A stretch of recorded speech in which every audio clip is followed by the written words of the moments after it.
we could just get him or her to change their ways? Or how about if we can get our parents to change their ways? Okay, admit it, we all like having control over things. It is a basic human instinct. Better to have a short life that is full of what you like doing than a long life spent in a miserable way. Hey, hi, hello, how are you doing? Welcome to my channel. My name is Elisa, aka Essence of Elisa, and my channel is about helping women heal, uplevel themselves, step into their power, and seeing themselves for who they truly are. And in today's video, we are going to get into the topic of how to stop trying to change people. So it is something that is talked about, but like not really talked about. I tried to find other videos on YouTube about this, but I couldn't really find anything. So I decided to just make a video about it and bring it more into the light. So let's get into it. Okay, sis, buckle up your seatbelt because this could be a little bit of an uncomfortable ride, but really insightful and helpful if you take these next 7 steps of advice with an open mind. Okay, so let's start with this. There's only one person that you can change, and that is yourself. And the only people we should be trying to change is ourselves. So most of the time we are surrounded by the same people, right? Unless we go to new places or obtain new employment. And usually the people that we are surrounded with usually have a slightly different personality or a very different personality than our own. And sometimes the people that are around us can annoy us and get on our nerves and legitimately make our blood boil because of the actions and the behaviors that they do. Sometimes they might say things out of context, be really rude or blunt, or even just flat out mean, but somehow we still have to deal with them on some type of level. Also, someone around you could be struggling with personal issues or making bad decisions. And you just want to be the person who tries to help the situation and fix the situation because you genuinely have a kind heart. Trust me, I get it. So somehow we have built these expectations upon people and we expect them to act a certain way. Like, we kind of expect them to be like we are, and when they don't act like that, it throws us off and it kind of leads us to like disappointment or even being upset. So I've mainly seen this with parents, family, and in romantic relationships. And when we have such like high expectations of people, it really dims the light on who people really truly are. Like, imagine if you were asked to change, but you have already been so set in your ways that you really didn't see any needing to change anything. Well, the same works vice versa. And even if someone is dealing with some personal issues, it is best to probably give them maybe like a little bit of advice like here and there, but going in and trying to change their ways into something that you think is more appropriate is just not the way to go. Trust me, change is necessary for the evolution of humanity and even for the growth of yourself. But the thing is, no one can tell you to change. You have to be willing to change on your own and when the timing is right in your own journey. And the same goes for the person that you are wanting and trying to change for their own journey as well. Like, literally everyone is unique in their own way, even if you don't see it or you just don't see it yet. And if that person doesn't fit or fill your cup, then you can just easily keep it moving without having to try to change them. And this goes for any type of relationship.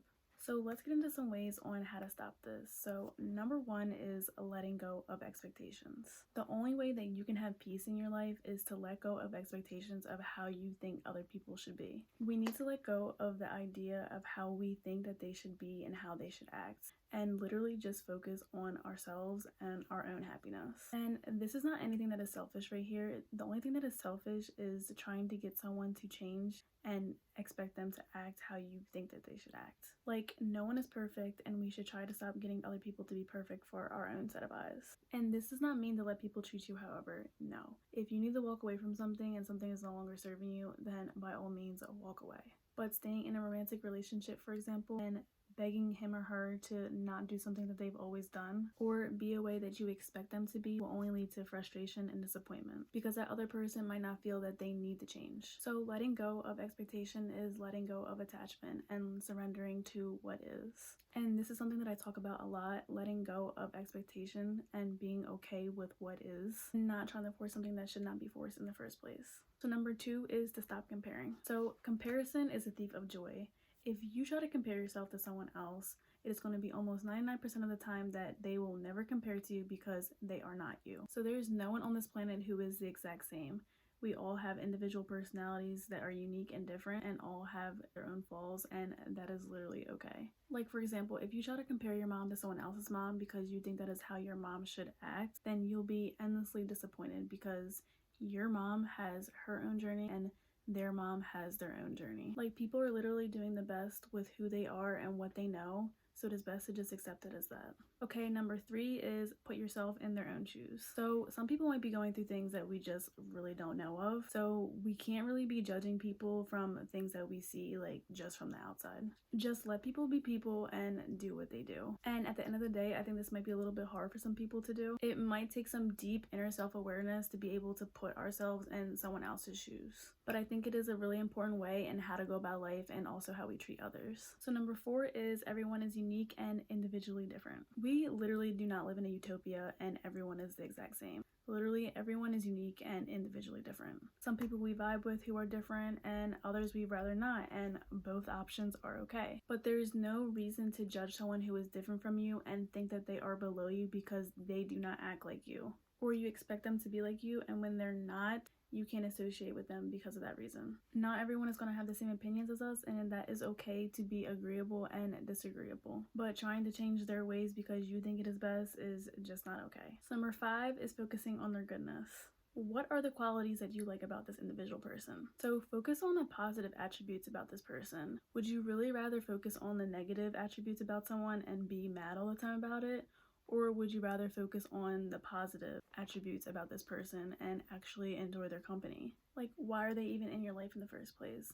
What type of significance do they play in your life? Is it your mother? Is it your dad? Is it your aunt? Is it your boyfriend? Like, focus on their goodness. What is something that they have done for you that was good?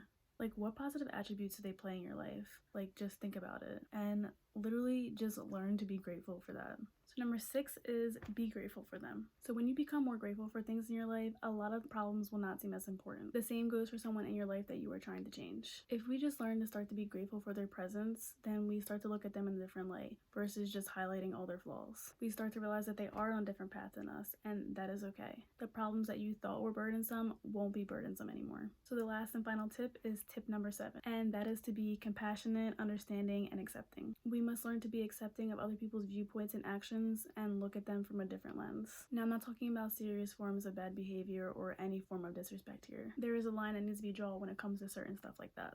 Even when we might find it hard to agree, it is better to try to be understanding, accepting, and loving in order to have compassion for others. When we are able to have and show compassion to others, relationships will become better and not be as tense. Let go of the need of wanting to change everything and everyone, because everyone is different, and like I said in the beginning, the only person that you should be trying to change is yourself, and the only person that you should be worried about and trying to better is yourself as well. Surrender to the idea that you have to get everyone to be on your level, because essentially at the end of the day, everyone is on their own unique journey.